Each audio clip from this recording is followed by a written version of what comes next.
Hello, grade fours. I hope you guys are doing really well. So, today you are going to need your life skills book. We are going to be doing activities 5 and 6, and we are going to be working on the pages 13 to 16. I hope you guys enjoy this lesson. Activity 5. Change a weakness to a strength. Sometimes we see a weakness in ourselves that makes us feel miserable. But did you know that a weakness can become a strength if you make a few small changes? So an example of this would be if you are a very loud, excited person. Some people may see this as a weakness because you can't sit still. However, we can turn it into a strength by using our loud voices to help other people. Maybe we need to project. Maybe we need to get another person excited, and a way that we can do that is by being excited ourselves. We can always make sure that things that we perceive as weaknesses can be turned into strengths or used as something that is going to make us stronger and our lives better. Help Cindy turn her weakness into a strength. So then we've got an outline of what Cindy looks like, and she says, I am very shy and I keep to myself.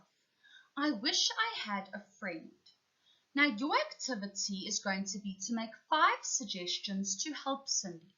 So you need to tell her 5 things that could help her maybe be a bit more outgoing and more talkative and less shy so that she can make some friends. Maybe your advice can be some research she has to do or some activities that she can do to help her with her shyness.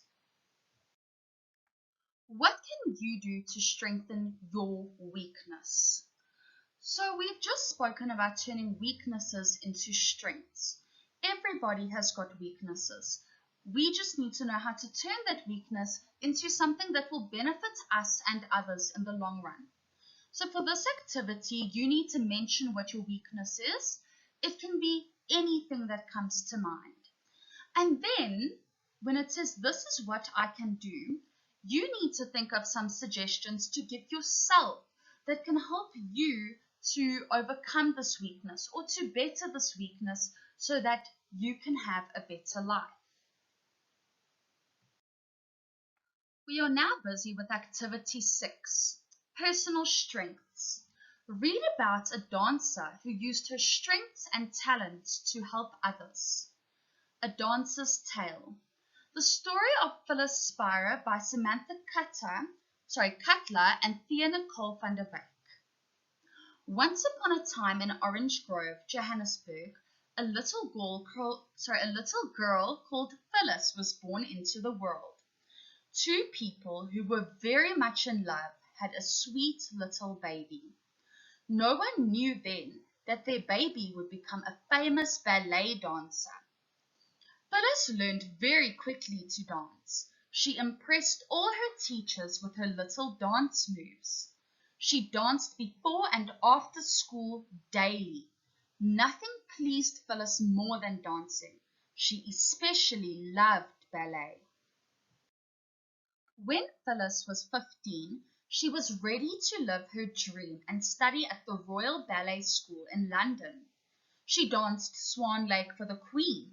She turned and twirled like a graceful swan, and everyone smiled, clapped, and shouted. From then on, Phyllis toured with the Royal Ballet Company. She had to practice hard every day. She wanted to spread her love of dance to others. After a while, Phyllis longed to go back to live and dance in her own country, South Africa. Back in South Africa, she danced Romeo and Juliet, Swan Lake, and Giselle. These are names of some ballet productions. She worked very hard at her dancing day and night. And then, after winning many awards, Phyllis met a loving partner called Philip. He was also a ballet dancer. They were married and danced together. They had no children of their own, but they were never sad about it. They found another way to help mums and dads. They started a dancing school called Dance for All so that children that had no money could also learn to dance.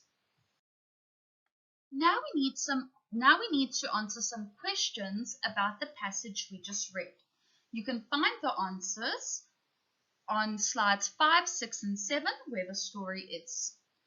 What was Phyllis's main strength? So think about what this comprehension was about.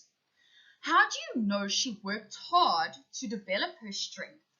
So how do you know she worked hard to make her strength even better? How did she use her strength to help others? How can you use your strength to help others? So think about things that you are good at and think about how you can use that strength to help other people. Great job, grade 4s. I hope that you learned a lot about strengths and weaknesses. It's important to remember that everybody has got weaknesses. Depends on how we use them, which is going to determine whether we let it upset us and bring our life quality down, or whether we use it to advantage ourselves and do what Phyllis did and use it to benefit and help others as well. I hope that you all enjoyed this lesson. If you need any help, please contact me and I will do everything that I can to help you guys.